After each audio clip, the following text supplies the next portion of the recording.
बिस्मिल्लाहिर्रहमानिर्रहीम। अस्सलाम वालेकुम डियर स्टूडेंट्स।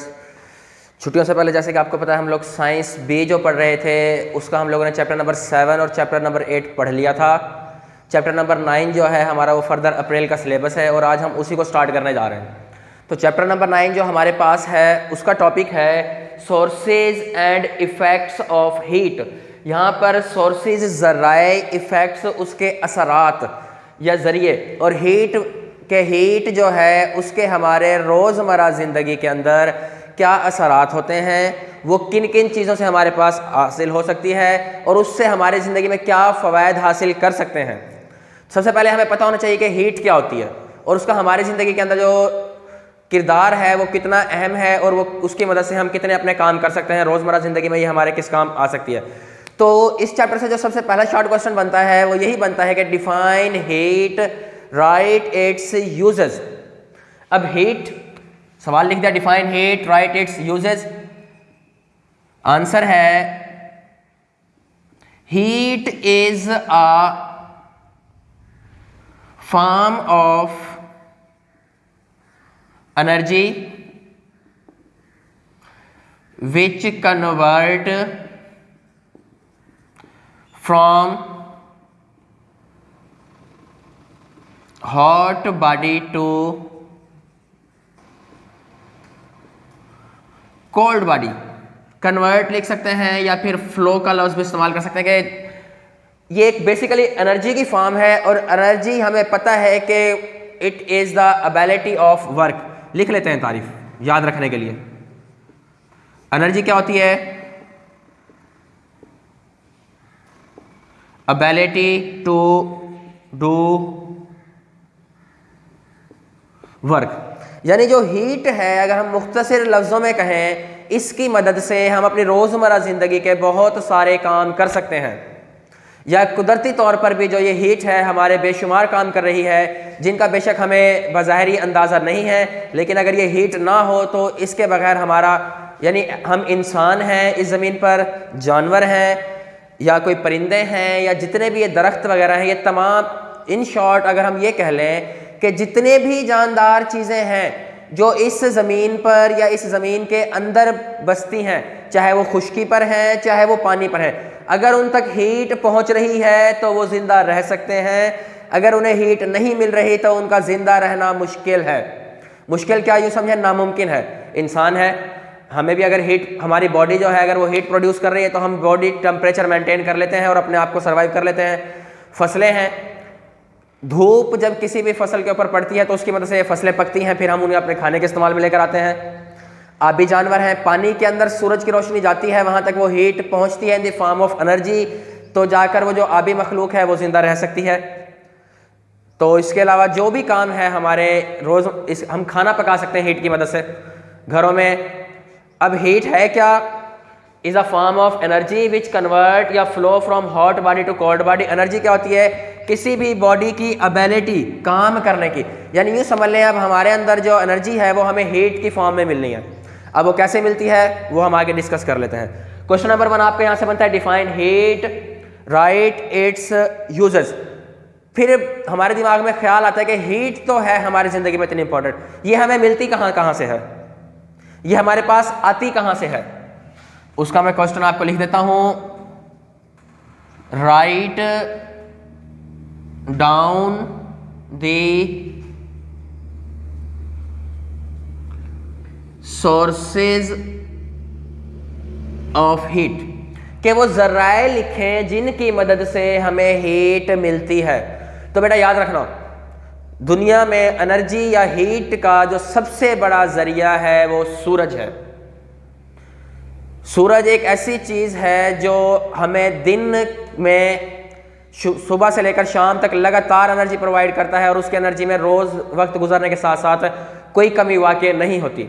सूरज की जो रोशनी है, नंबर 1 हमें एनर्जी मिलती है सन से, और मिलती किस फॉर्म में है? इन दी फॉर्म ऑफ रेडिएशन। यहाँ पे एक नया लफ्ज़ है रेडिएशन।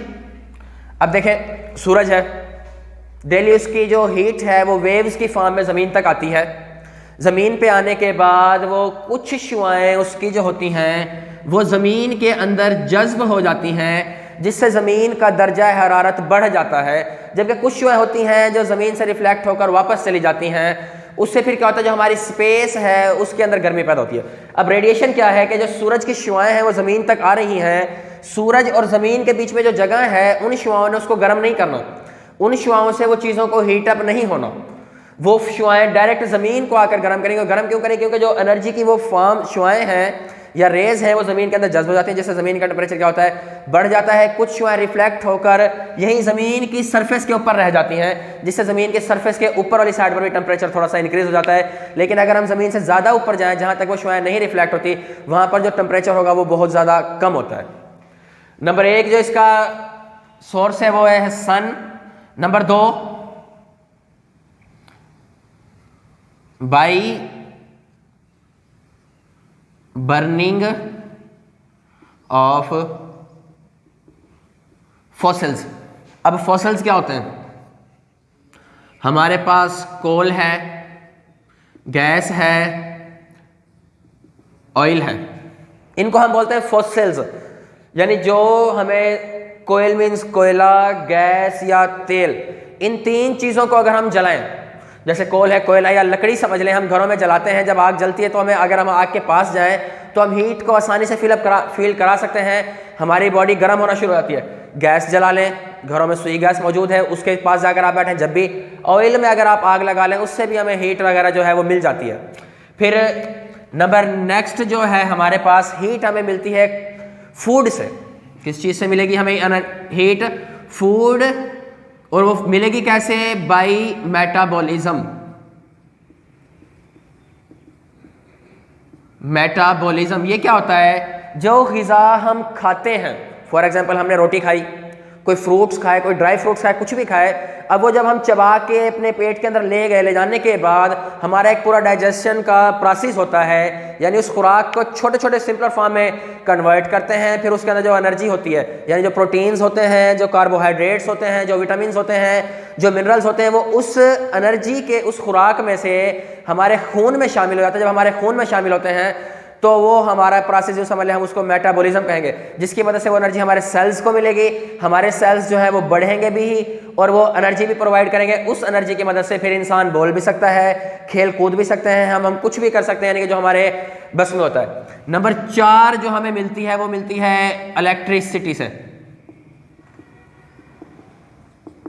बिजली। इलेक्ट्रिसिटी से कैसे मिलती है? सिंपल सी बात है, आजकल हमारे घरों में बेशुमार ऐसी इलेक्ट्रिक अप्लायंसेज आ चुकी हैं जो बिजली से चलती हैं, लेकिन जब हम उसका आउटपुट चेक करते हैं तो वो हमें हीट की फॉर्म में मिलती है। नंबर 1 उसके एग्जांपल में आपको दे दूँ, हीटर है। आप उसको बिजली से चलने वाले जो हीटर है, जब आप उसको कमरा गर्म करने के लिए यूज़ करते हैं तो वो चल बिजली से रहा होता है, लेकिन उसके हमें आउटपुट के तौर पर क्या मिलते हैं? हीट, जो बेसिकली फॉर्म ऑफ एनर्जी है, जिसकी मदद से फिर हमारी बॉडी गर्म होती है और हम सर्दियों के अंदर अपनी बॉडी टेम्परेचर को मेंटेन रख सकते हैं। या पानी गर्म करने के लिए रॉड वगैरह हो गए, या आजकल डिफरेंट टाइप्स की मशीन आ रही है जो हीट से चलती हैं, उसमें हमारी रोटियां वगैरह पक जाती हैं, या हम खाना वगैरह बना लेते हैं। या माइक्रोवेव ओवन ले लें, कॉमन सी एग्जांपल है, तकरीबन आज हर दूसरे घर में मौजूद है, कि उसके अंदर क्या होता है, हम उसको बिजली पे चलाते हैं, लेकिन उससे क्या होता है, ओवन के अंदर हीट की वेव्स प्रोड्यूस होती हैं। वो वेव्स जब खाने में से गुजरती हैं तो खाना गर्म कर जाती हैं। ये है हमारे इसके सोर्सेज। नंबर 1 पे क्या है? Sun is the biggest source of heat. Sun's energy form in, और जो उसकी एनर्जी है वो हमारे तक आती कैसे है? रेडिएशंस की फॉर्म में। नंबर 2 है burning of fossil fuels. Fossil fuels क्या होते हैं? कोल, गैस और ऑयल वगैरह कि अगर हम उन्हें जलाएं उससे भी हमें एनर्जी मिलती है। नंबर 3 पे हमारे पास आता है फूड, जो खुराक हम खाते हैं उस खुराक से मेटाबॉलिज्म के जरिए हमें एनर्जी मिलती है।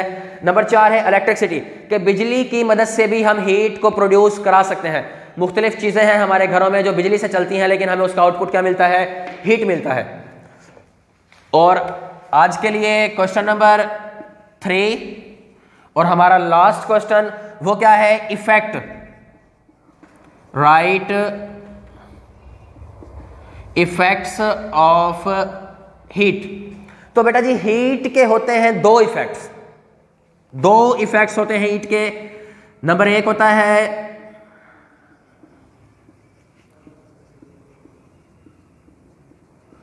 थर्मल एक्सपेंशन,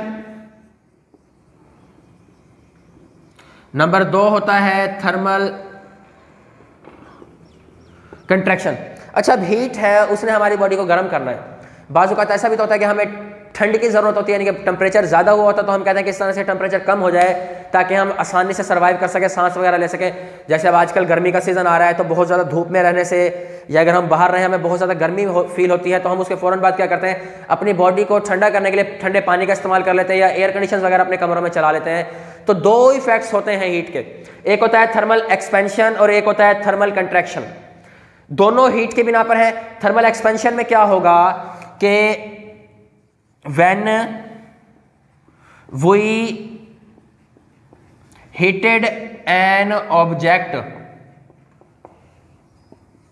इट एक्सपेंड, यानी अगर हम किसी चीज को हीट प्रोवाइड करें और हीट के बाद वो जिस्म फैल जाए, हम उसको कहते हैं थर्मल एक्सपेंशन। क्या कहते हैं? Is called thermal expansion. Simple से एग्जांपल ले लें, लोहे के रॉड वगैरह होते हैं, अगर गर्म करें तो उनका वॉल्यूम बढ़ जाता है। या दूसरी है हमारे पास थर्मल कंट्रैक्शन। कंट्रैक्शंस का जो मतलब है उसका मतलब होगा सिकुड़ना, यानी अपने असल साइज से किसी भी चीज का कम में आ जाना। एक्सपेंशन का मतलब होता है फैलना।